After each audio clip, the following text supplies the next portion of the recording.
So now what I want to show you is I want to show you an industrial strength serger. This is an overcast stitch.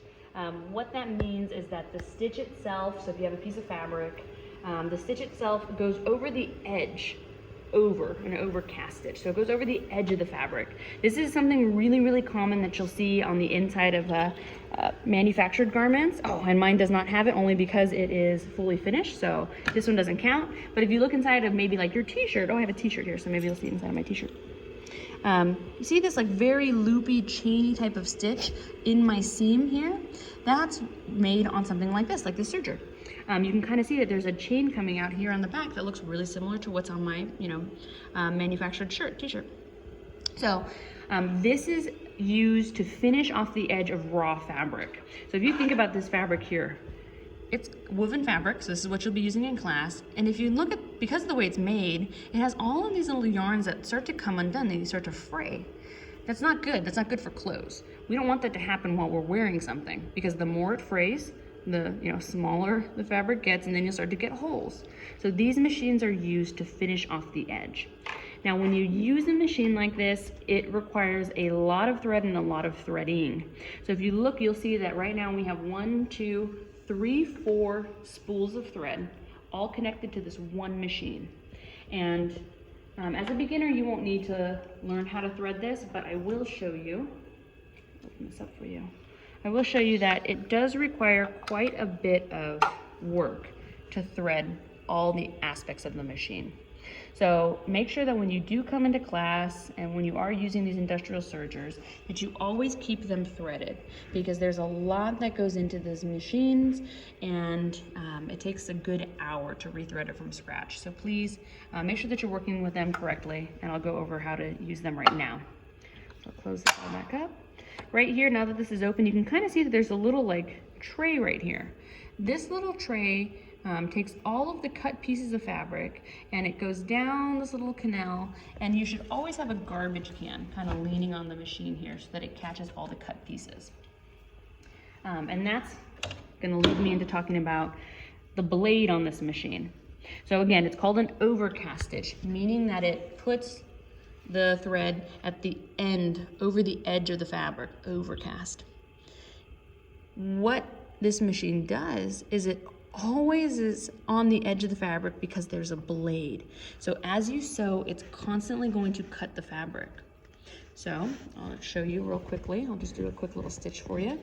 If I go ahead and lift up this presser foot and I put my fabric here, I have a big piece of fabric. But because of this blade, if I go ahead and step on the pedal and sew a little bit,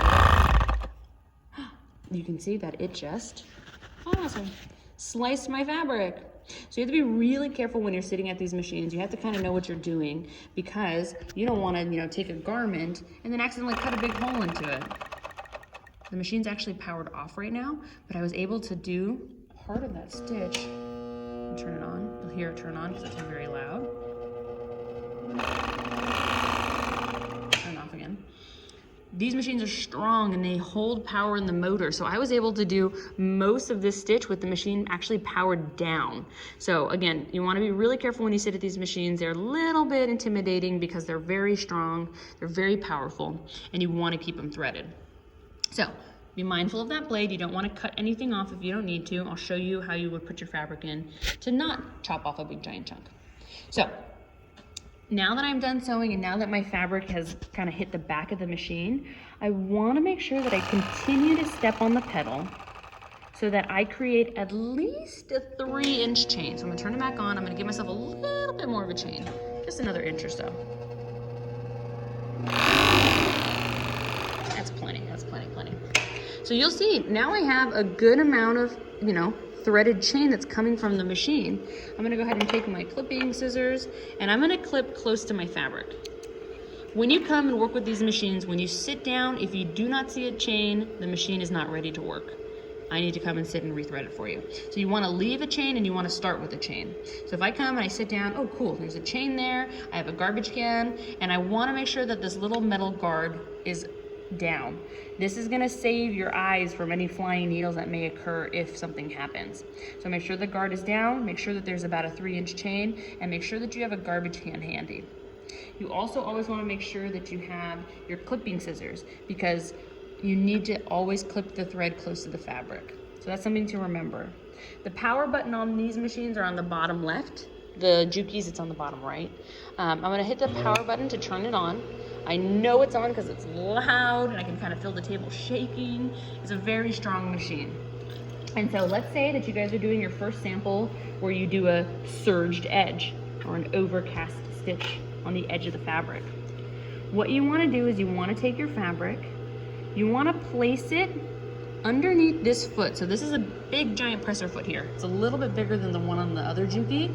It's real big, and there's actually a pedal on the floor that I can push my foot on that lifts that pedal up. So the foot pedal on the right lifts up the pressure foot. So if I just step on that, it's simply lifting up the presser foot. So I'm gonna take my fabric, place it under the foot, and I'm gonna lay the fabric next to that blade. I don't wanna cut anything off. Maybe I'll cut off these little like frayed pieces, but I don't wanna cut through my fabric. Maybe this is a skirt or a dress, or I don't know. I don't wanna put a hole in it. So I'm gonna lay my fabric up against the blade and drop the presser foot. Now I'm gonna put my foot on the other foot pedal, which is the one on the left, and I'm gonna go ahead and gently press down. These machines are a little bit more sensitive than the other Jukis. This machine can go very, very quickly, and it can be very intimidating because of the blade. So you really want to be able to control the speed of this machine. I'm doing really well right now. You can keep the camera there, but if I look back here, oh yeah, it's a beautiful overcast stitch right over the edge. It looks great, really clean. But I don't know, maybe I get a little excited and I get a little out of hand, and I move too quickly. Now you'll kind of see that, ooh, if this was a skirt or pants, and I'm just gonna try to readjust to get to the end. Let's see what happened. And again, I'm done sewing, but I need to create at least a 3-inch chain before I can cut my thread. And now I'm gonna grab my little clipping scissors and I'm gonna clip close to the fabric, and I can power my machine down. You'll see that it started off really nice up here, really close to the edge. But then, because I got a little out of hand and a little, too fast, I took a nice sized chunk out of my straight line. Again, that's not something you want to do on your garments, because then, oh no, now you have a big hole in your fabric. So just be really mindful. These machines are fast. But if you take your time and play with the foot, I suggest that as a beginner, you come to the machine, you sit down, you power it on, you make sure that there's a little thread chain behind the machine, and just put your foot on the left pedal. So put your right foot on the left pedal and just give it some gas. Try to make it go 10 miles per hour. Just enough to create a nice chain, nice and slowly. The beauty of this is you don't need fabric in this machine to actually, make the chain. And so you can sit here and practice and just kind of make a chain. And maybe at first it sounds like this. Or, maybe it's a little wild at first. But if you just continue to practice and go nice and slow, control the foot pedal, you should be able to get to a, I don't know, maybe a 20 mile per hour speed.